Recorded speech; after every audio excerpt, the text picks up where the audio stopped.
Let's go live to Washington, D.C., where Prime Minister Mark Carney is speaking to reporters following his meeting with U.S. President Donald Trump. We can get a better deal for our workers.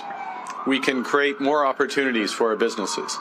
We can build stronger economies across North America when we work together.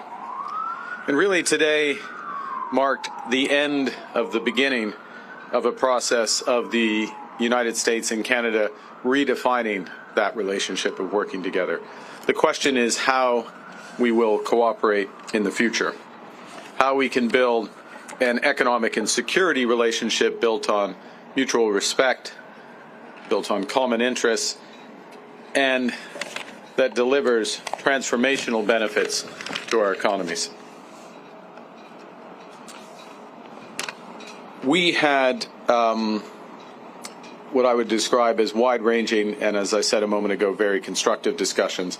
We agreed to have further conversations in the coming weeks, and we are looking forward to meeting in person at the G7 summit in Kananaskis in Alberta. Now, while that's going on, in Canada, we will focus on what we can control. Alors, demain, je réunirai avec les premiers ministres pour un appel afin de faire le point. We will have a call to provide an update on the conversations et de discuter du travail qui nous attend. We are going to reinforce our strength at home. We will reinforce Canada's security for an increasingly dangerous and divided world. We will transform our border security, our security in the Arctic, and our support for our allies around the world. We'll build an economy that creates jobs, grows incomes, and withstands shocks, when, in fact, the strongest economy in the G7, an economy that works for everyone. Nous allons bâtir une économie canadienne renouvelée. We will build a renewed Canadian economy so that we can succeed in a world that is in the process of being profoundly changed. We will build the infrastructure that will allow our businesses to enter new markets around the world. And we will build a single Canadian economy instead of 13. And we can give ourselves far more than any foreign government can ever take away. So now is the time to build, and based on the discussion today, to build at home and to build with our partners abroad, including the United States. Merci beaucoup. Thank you very much, and I look forward to your questions. Thank you, Prime Minister. We'll now begin the press conference. We'll begin with questions from the traveling delegation. First question, première question. Good afternoon, Prime Minister. Tonda McCharles, Toronto Star.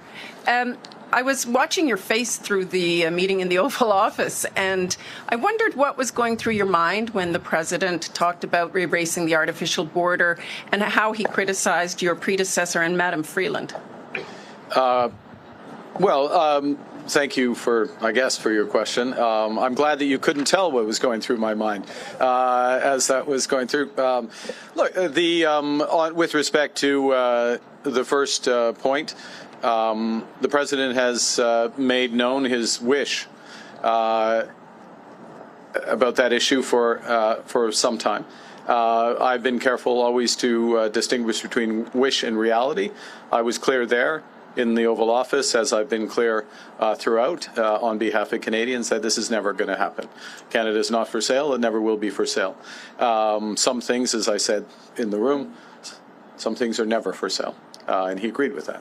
I distinguish between the two. And then with respect to the importance of reestablishing a constructive relationship for negotiations of a partnership, of an economic and security partnership, which is what we were here for.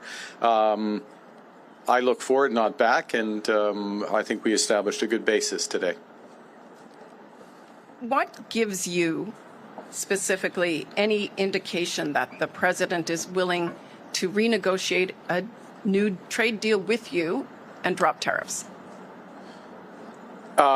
Apart from the fact that he said that he would, is willing to have that negotiation, I think that's the main thing. That doesn't presuppose the outcome of the negotiation.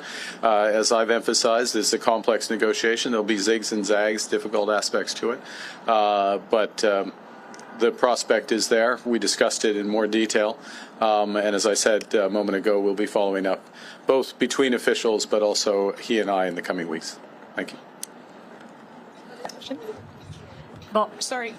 To the line. Thank you. Thank you. bonjour, Monsieur Carney. Bonjour, madame. Avec quoi Good morning. concrètement de cette rencontre? What have you come out of this meeting with in concrete terms? Well, we had a discussion about a number of different topics, geopolitical issues, and challenges that we are seeing to trade relations in Canada and the U.S. We had a concrete discussion, and we discussed perspectives when it comes to tariffs and the strategic objectives of Canada and of the United States.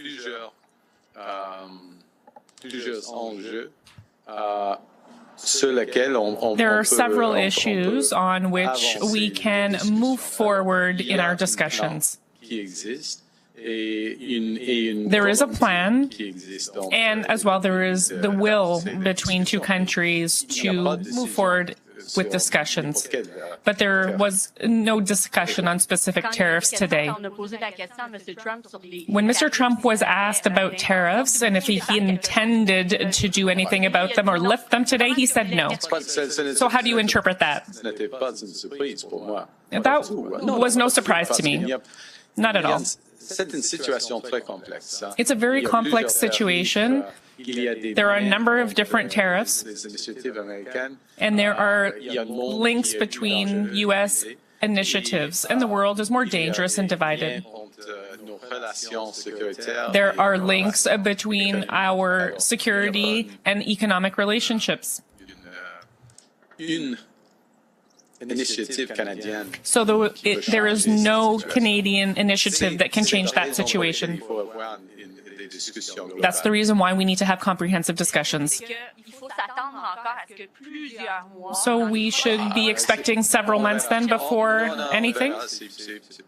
We'll have to see. We'll see. We'll see how long it will take. It's not necessarily like that. Joanna Smith from The Logic. At one point during the meeting in the Oval Office, the President, when talking about the tariffs and talking about a deal, also made very clear that when it comes to autos, his goal is to have car makers make them in the U.S. and for the tariffs to not make any economical sense to be made in Canada anymore. Do you anticipate lifting tariffs on autos at any point? And what did you tell him in the room about that topic? Well, we had discussion about all the major issues in the room, so to speak, in the lunch afterwards, including autos, and specifically, without going into the full details, the strategic position of the North American auto industry, or more specifically, the Canadian-U.S. auto industry, versus foreign competition, including from Asia, and how that could be enhanced. I and the Canadian government, and I would say the Canadian auto industry, I would actually say the auto industry as a whole, is of the view that Canadian auto workers, Canadian auto companies, Canadian parts companies, Canadian steel, Canadian aluminum, all play an important role in enhancing the competitiveness of American auto companies. So we will continue to press that case and look for an arrangement that takes full advantage of it for the benefit of the United States, but of course, from our perspective, very much for the benefit of Canada. And what did he ask you about China in your closed-door meetings, and what did you tell him? That's why they're closed door. Well, yeah. We had a wide-ranging discussion. Next question, prochaine question. Yeah. Bonjour, Monsieur Carney. Michel Sabat, la presse canadienne. Je vais essayer de faire du Good morning chemin. from the press, Canadian. I'd like to follow up on my colleague's question from earlier. Are you leaving here with anything tangible when it comes to trade and tariffs? As I said a few days ago, I wasn't expecting that we would be sending out white smoke from here. They are negotiations, as I mentioned, that are very complex and comprise a number of different aspects. But we did make progress. We had very comprehensive and tangible discussions. There will be meetings between ministers and senior staff, and then between myself and him. En Alberta au mi-juin. And we will meet in Alberta in mid-June. On a fait du progrès. But we have made progress. Dans les négociations commerciales. But always, as with trade negotiations, any trade negotiations, there is a process. Pas nécessairement de progrès qui est And the apparent end is pendant not les necessarily négociations. progress that is apparent during the negotiations. That's just how negotiations are. I mean, to summarize, look, in a negotiation, you don't get like little elements of it. You get an end to a negotiation. We're having a very complex negotiation about a wide range of issues. And it's, as I said before I came here, I wouldn't have expected white smoke coming out of this meeting. That was not my expectation, that because of the nature of the negotiation. So you don't expect to have specific progress as things move along, even when you're making progress, because it's a global, that's why it's a global negotiation. Parlant de l'Alberta, que pensez-vous About Alberta? de l'idée de Daniel Smith? What do you think about Danielle Smith's idea of encouraging a referendum on Alberta independence? Le Canada est plus fort quand nous travaillons. And Canada is stronger when we work together as Canadians. I'm an Albertan, and I proudly believe in Canada. So that question can be asked, but for me the answer is clear.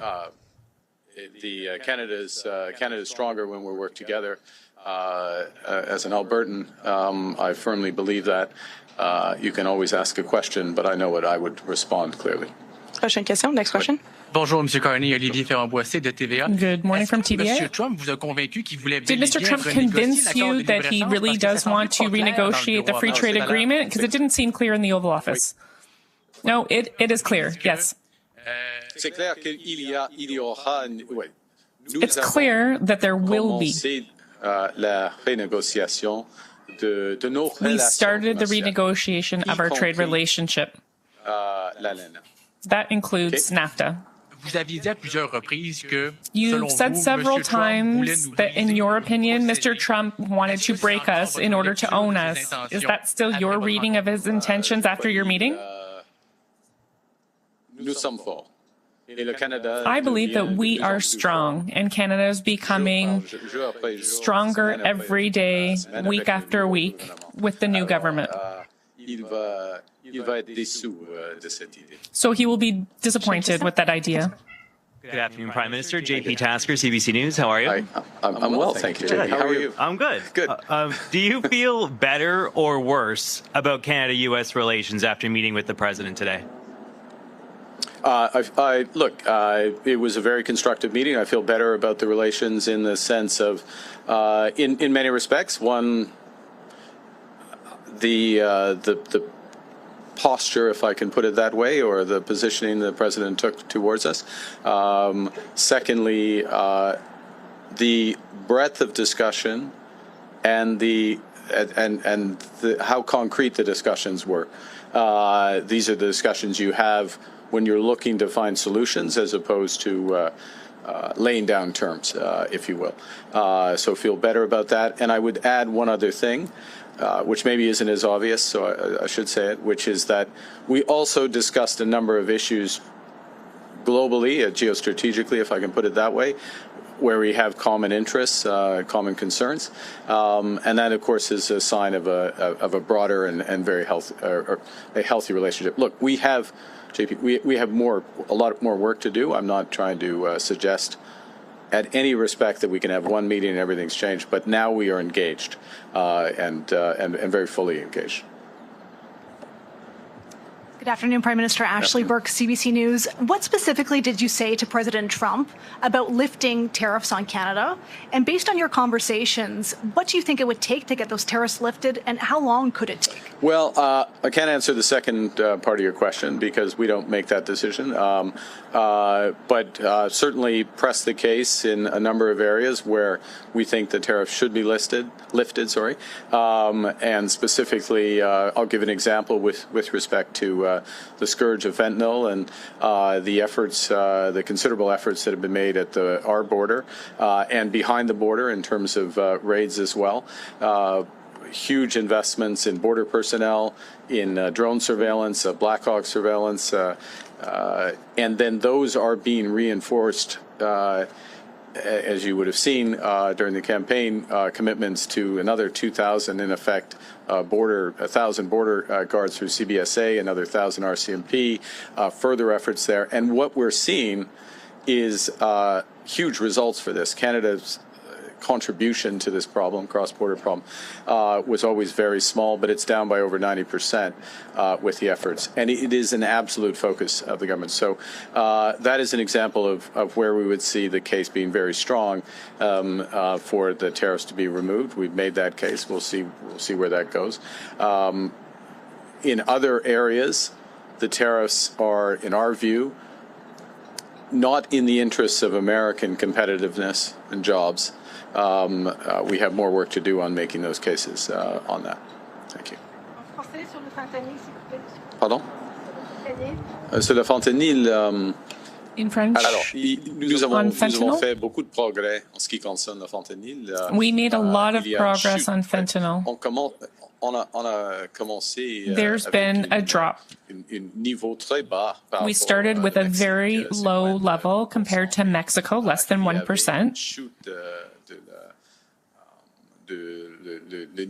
But there was also a drop in the amount of fentanyl. It's nearly 0.1% now.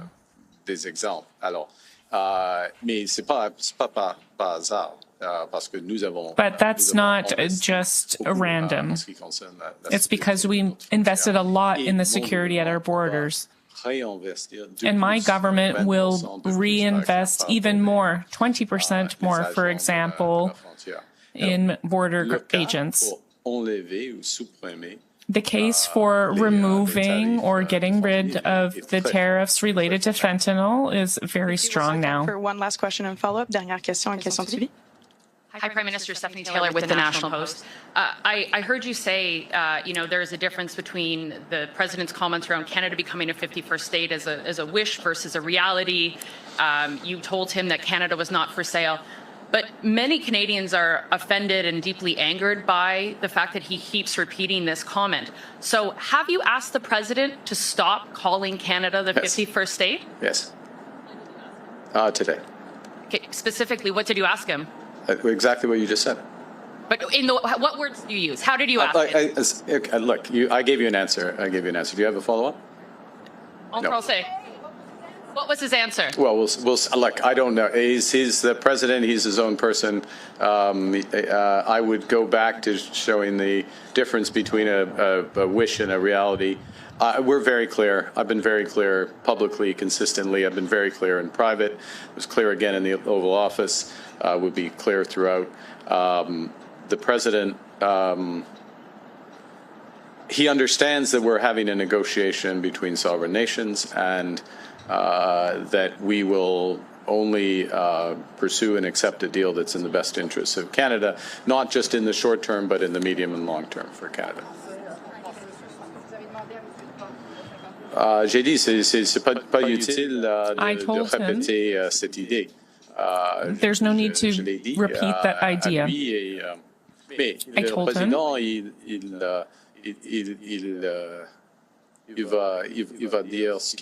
But the president is going to say whatever he wants. But there's a big difference between reality and This will be the as you last know. question. Sorry, just last question. Steph didn't take a follow-up. So last question, please. Thank you. This is Paul Monger from the Wall Street Journal. Given what's happened with the USMCA and the tariffs that Canada is facing, how do you trust that the U.S. right now is negotiating in good faith, and how do you trust any deal you sign with them? We'll make that determination over the course of the negotiations. I mean, that's the bottom line on that. It's a process. You see, and I would emphasize the following, which is that we have been in the process, as most would know, of an election, and so this is the point at which a serious discussion begins. And so we had the president, at his invitation, I'm here, he welcomed us. We had a very substantive, wide-ranging discussion with the president, but in the presence of the vice president, the secretary of commerce, the secretary of foreign affairs, and beyond, his chief of staff as well. Now I'm in trouble, Stephen Miller. I think that covers it. That covers it? I hope so. And we have some very specific things to follow up on and build out from that.